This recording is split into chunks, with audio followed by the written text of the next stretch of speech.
Bom dia, boa tarde, boa noite para vocês. Quem fala é o professor Marcelo Mônaco. Estamos aqui para gravar alguns conteúdos online para vocês nessa semana típica que nós temos com relação ao coronavírus. Tá? Então a ideia é tentar revisar, resgatar algumas das questões, né, alguns dos pontos que a gente vem trabalhando ao longo das últimas aulas e apresentar alguns conceitos para que vocês possam continuar, possam seguir trabalhando com os materiais online e, na medida do possível, a gente vai trabalhar situações, trabalhar opções para poder fazer com que o nosso trabalho, né, nossa rotina não seja muito impactada neste sentido, tá bom? Então, eu vou começar falando um pouco sobre vou passar pelos slides e vou ressaltar algumas coisas importantes, avisos importantes que eu também vou disponibilizar no AVA para vocês. O primeiro deles, nessa tela, vocês têm aí marcado em azul as datas de entrega das listas. Né? Na verdade, eu fiz uma revisão dessas datas e, a princípio, eu vou disponibilizar a entrega da primeira lista no dia 1º de abril e da segunda lista no dia 8 de abril. Essas datas podem até ser alteradas, mas eu vou inicialmente bolar uma forma de entrega eletrônica para que vocês possam encaminhar essas listas para mim, tirar uma foto, ou seja o que for, até para a gente poder manter um acompanhamento e saber como vocês estão evoluindo no andamento da disciplina e dos conceitos, tá bom? Lembrando que cada lista vale 500 pontos. Então a gente tem primeira lista, dia 1º de abril a entrega, eu vou disponibilizar via AVA e vou disponibilizar também no canal do Instagram e do YouTube, tá bom? Eu vou colocar lá um vídeo específico para cada lista, com as telas das listas, para que vocês possam ter acesso de uma forma ou de outra. Quem não tem acesso ainda pelo AVA vai conseguir ter acesso da mesma maneira, tá bom? Então, com relação a isso, fiquem tranquilos. A gente vai se organizando e vai se conversando ao longo do caminho. Eu também vou mandar essas mesmas informações por meio do e-mail, da lista de e-mails que eu consegui obter com vocês e vou pedir que vocês divulguem essas informações para os colegas também, tá bom? Muito bem. Bom, lembrando, né, eu coloco aqui novamente as informações dos canais. E aqui é importante, né, deixar isso bem claro para vocês. Né, fiquem de olho na playlist 2021, a temática financeira, porque lá eu vou disponibilizar as videoaulas, né, que a gente está tratando aqui. Fiquem de olho no canal do Instagram, @profmmonaco. Serão 2 instrumentos importantes nesse período em que a gente tiver que ficar sem atividades presenciais para poder fazer nossa atividade, né, o nosso trabalho da faculdade andar. Beleza? Muito bom. Então vamos lá, vamos começar a nossa discussão falando um pouco sobre, né, nessa aula 4, a gente vai revisar um pouquinho a questão de juros simples, falar um pouquinho de juros compostos e também de taxas equivalentes. Eu vou dividir isso em vídeos pequenos, né, para não sobrecarregar, para você poder assistir no celular depois, sem grandes problemas, mas eu vou subdividir em vídeos um pouco menores. Muito bem, vamos começar falando sobre o parcelamento. Lembra, na aula passada, o último assunto que nós falamos foi a questão do parcelamento. Não sei se vocês lembram que a gente viu que no nosso cálculo dos juros, a gente tem uma fórmula que montante é igual a capital 1 mais a taxa vezes o tempo.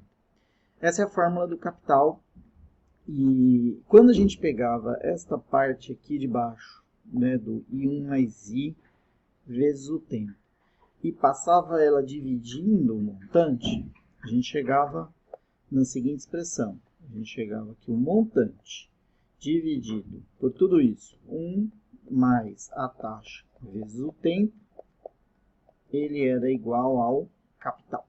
Tá? Então esse era o processo normal que a gente viu. No momento que a gente conseguia fazer esse fluxo, né, acontecer, a gente conseguia chegar na situação de trazer o valor do montante, que é o valor futuro, para o momento atual. E essa é a grande questão. Né? Muitas vezes você fala, eu vou pagar 3 parcelas de R$300 por um forno elétrico profissional, primeira parcela depois de 1 mês, segunda depois de 2 meses, terceira depois de 3 meses. Aí você fala, mas são parcelas iguais, elas não têm juros. Na verdade, muito provavelmente tem. Só que lembrem-se que a taxa de juros, o montante de juros que eu tenho na primeira parcela, por estar mais perto do momento da compra, tem menos juros embutidos. Então vai ter menos juros nessa primeira parcela do que na última, na terceira parcela. Beleza? Então essa é uma parte importante que a gente não pode esquecer. Tá? Primeiro ponto. Bom, o cálculo de juros simples, a gente viu algumas questões. A gente viu essa questão em sala de aula, que eu não vou refazê-la aqui, mas foi aquela questão que a gente teve, lembra que a gente chegou na dificuldade, porque a gente chegou nos dados, o dado em tempo, como ele deu a taxa de juros em anos, a gente chegou numa resposta em anos para o tempo. Só que, na verdade, ele deu uma resposta em meses e dias, então a gente teve que fazer toda uma conversão. Costumo dizer que esse é um dos exercícios mais complicadinhos por causa dessas questões de transferência de tempo, tá? Nós vamos fazer mais um exercício aqui relacionado com juros simples para a gente treinar. Então vamos lá. Exercício que caiu numa das provas do Banco do Brasil, né? Uma geladeira é vendida à vista por R$1.000 ou em 2 parcelas, sendo a primeira com entrada de R$200 e a segunda 2 meses depois, no valor de R$880. Com a taxa mensal de juros simples utilizada. Notem o seguinte, para a gente começar qualquer questão desse tipo, a gente tem sempre que marcar na questão todos os elementos que a gente vai ter. Então vamos lá, vamos marcar nessa questão. Leitura que a gente já está acostumado a fazer e tem sempre que acontecer. Então vamos lá, primeira coisa. Uma geladeira é vendida à vista por R$1.000. Então esse é o valor da geladeira. Esse é o valor de compra que a geladeira vai ter. Ou em 2 parcelas, sendo a primeira parcela uma entrada de R$200 e a segunda 2 meses depois no valor de R$880. Então eu vou desenhar isso para a gente entender bem essa situação. Então o valor da minha compra e o valor inicial, lembra, o valor inicial é o capital inicial. O valor da compra é um valor de R$1.000, que é o valor da geladeira. E aí o que ele falou? Não, a gente vai fazer o seguinte, a gente vai pagar em 2 partes. Primeira parte, eu vou pagar uma entrada. E essa entrada, ela vai ser no valor de R$200. R$200.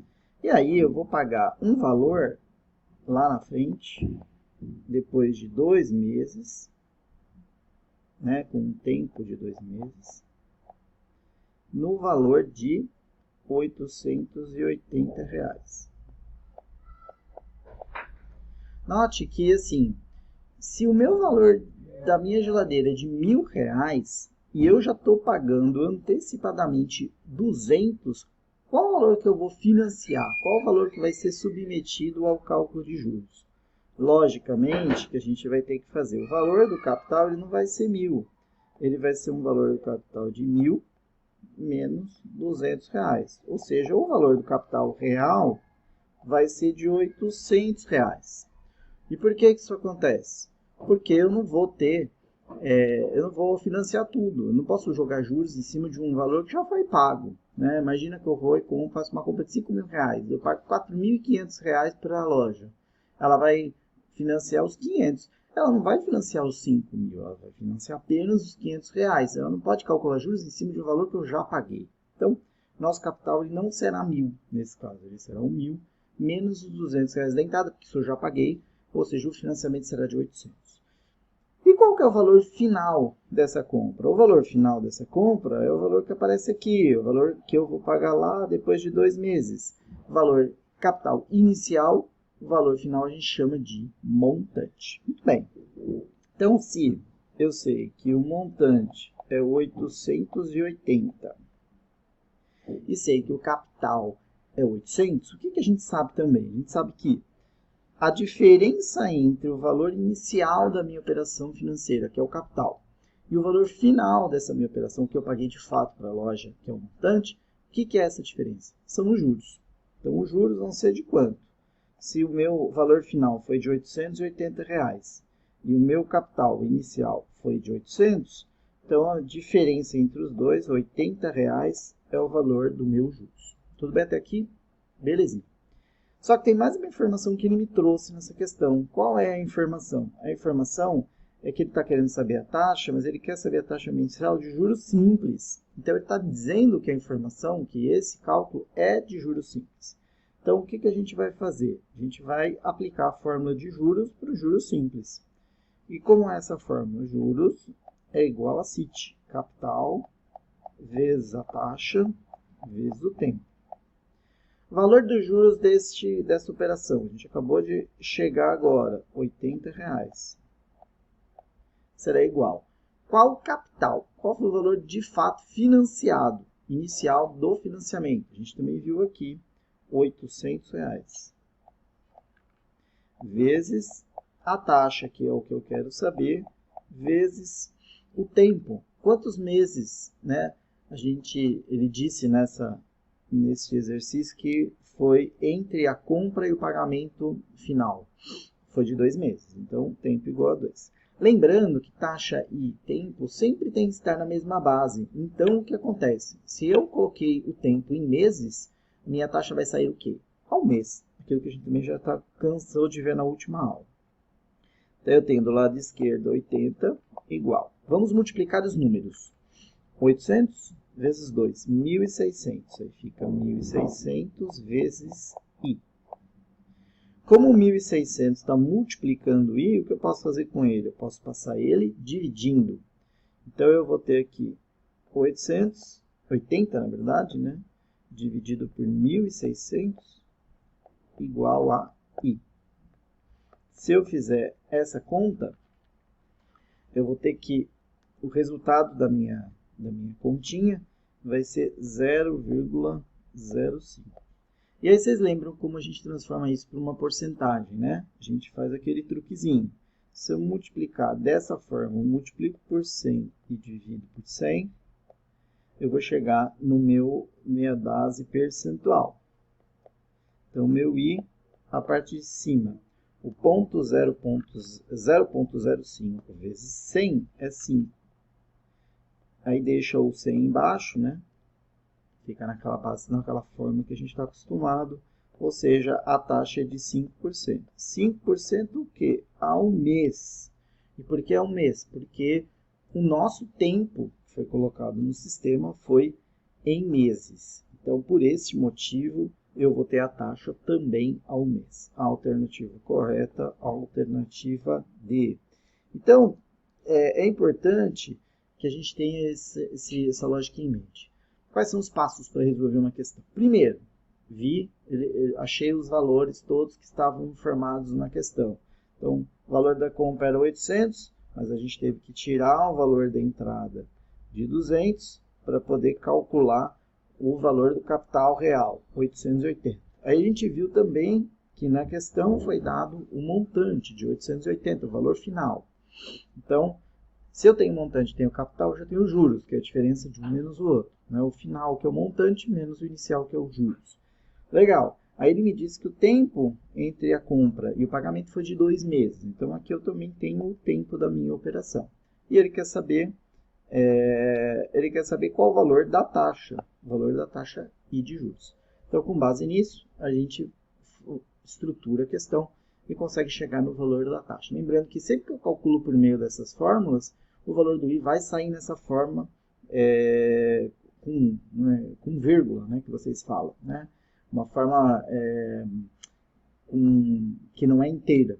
Então, para você corrigir isso, você multiplica e divide por 100 e aí você vai chegar no valor percentual, né? O valor na base em porcento ao ano, ao mês, ao bimestre, ao semestre, que aí vai depender diretamente do tempo que você colocou. Como nós usamos o tempo em meses, então a taxa de juros ficou ao mês. Beleza? Então eu vou ficar por aqui nessa primeiro vídeo, né, de abertura.